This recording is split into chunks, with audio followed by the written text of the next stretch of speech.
was a land of gold. An Arab writer called Al-Hamal Dari described Ghana as the land beyond Sijil Masa, where gold grows like plants in the sand. In fact, gold made Ghana a commercial leader in the Western Sudan.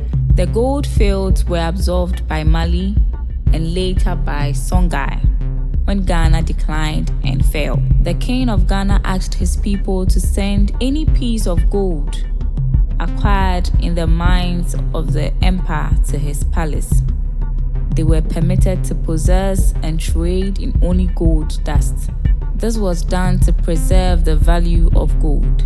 In ancient Ghana, whenever the king sat in state, he was flanked by his sub-chiefs, pages and dogs, which wore colors of gold and silver.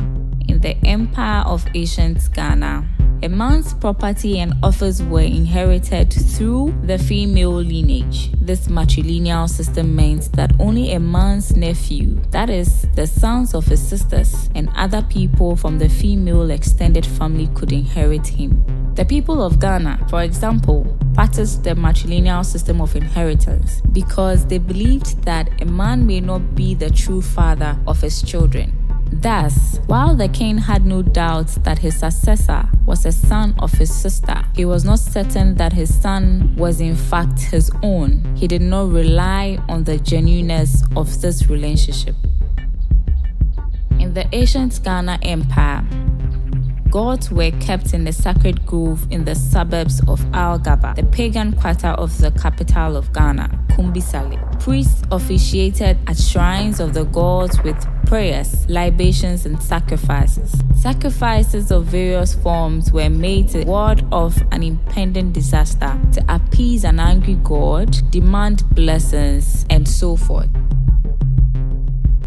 The decline of ancient Ghana Empire. The empire began struggling after reaching its apex in the early 11th century. By the year 1059, the population density around the empire's leading cities was seriously overtaxing the region.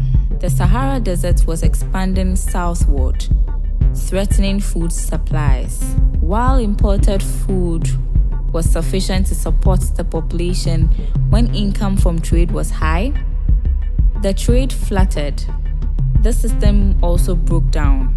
The growing power of the Almoravids soon led them to launch a war against Ghana in the year 1052 under Abubakar ibn Umar to gain control of the coveted Saharan trade routes. The war was justified as an act of conversion through military arms. The Almoravids fought the Ghana Empire for 5 years before reaching and laying siege to the capital city in the year 1067. For 10 more years, under the leadership of Ghana Bassi and his successor Ghana Tunkamani, the empire resisted.